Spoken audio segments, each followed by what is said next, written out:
Hello, Fusion fans. Dr. Matt Moynihan here. Wanted to do an update at the end of February 2022. Wow, lots been going on.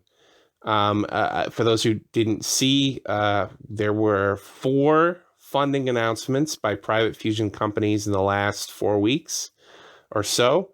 A company called XFusion, we'll start with the smallest amount. XFusion, new startup working in Osaka on ICF plasma. They only raised like $1 million or 100 million yen, if you want to be in Japanese.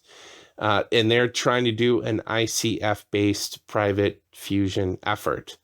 So good to see a new entrance in the field. Marvel Fusion raised 35 million in funding. They're a German-based firm doing ICF, and so that's exciting. Kyoto Fusioneering is a Japanese-based company that pretty much takes up the entire department of Kyoto University's fusion engineering department.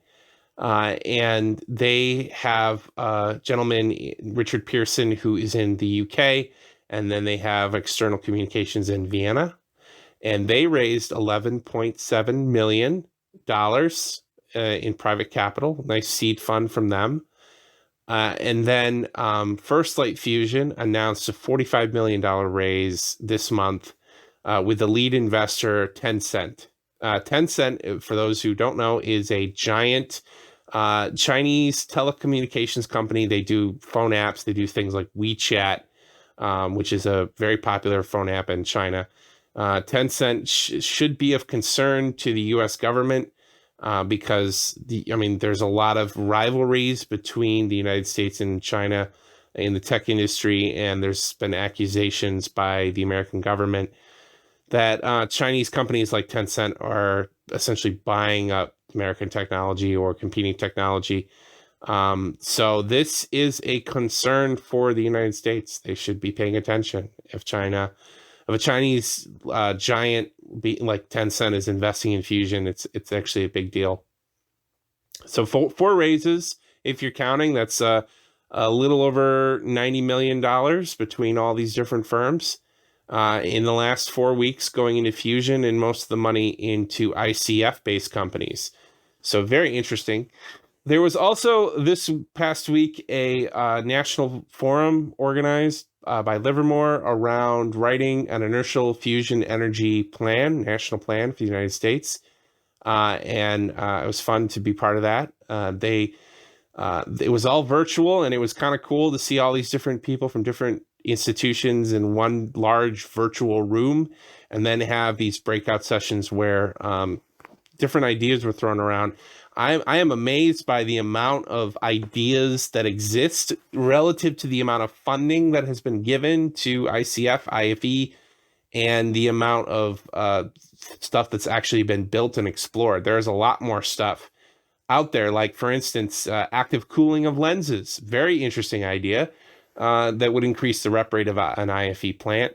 There was one proposal from the University of Texas at Austin to talk about a 3-minute rep rate terawatt power facility that was partially privately funded by Focused Energy, which is a ICF startup in Europe.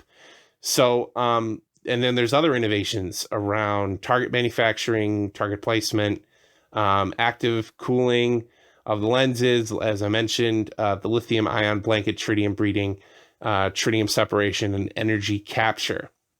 So a lot of ideas.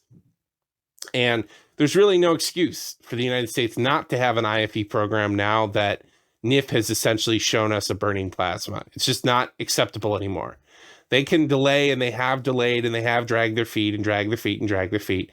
And they really honestly just want to protect ITER funding. The Office of Fusion Energy Sciences just wants to protect ITER funding.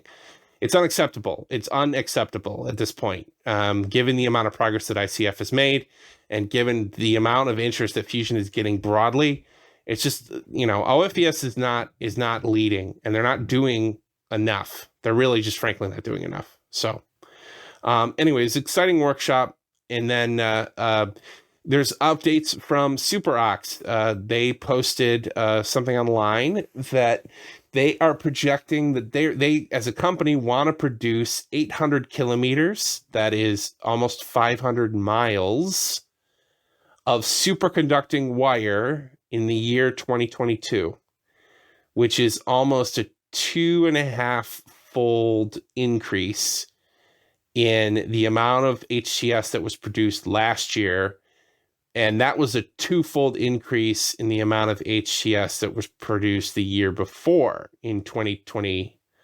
And that was after the innovation that they published in Nature Reports last year that led to the Commonwealth construction. So what you should be paying attention to is the fact that if a Russian superconducting company has an innovation to mass produce superconducting wire that they are now scaling up to get a 2-fold increase in production or actually a 5-fold increase in production in a couple of years.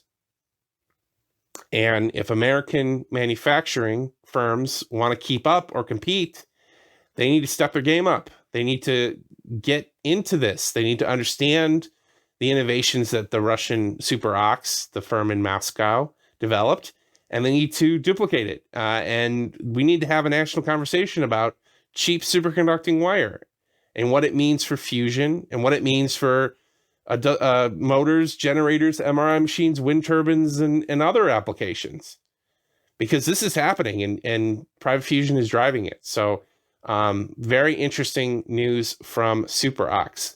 And then, of course, today there was an announcement from the White House that on March 17th, 2022, barring some scheduled changes, there should be a summit on nuclear fusion. I think the title is A Decadal Envisionment of Commercial Nuclear Fusion. Very short press release, but it's going to be linked below here, and you can read about it. So Office of Science and Technology Policy wants to do that, and I think they're going to do it. It's very exciting that fusion is going to be at the White House, at a summit at the White House. It's been, I think about 40 years since Washington, D.C. had this level of interest into nuclear fusion. It probably hasn't been since the Carter administration or the Magnetic Energy Confinement Fusion Act of 1980 that got through Congress that we've seen this level of interest in nuclear fusion in Washington, D.C. And the White House Summit is just one more indicator of that broader story that's going on right now.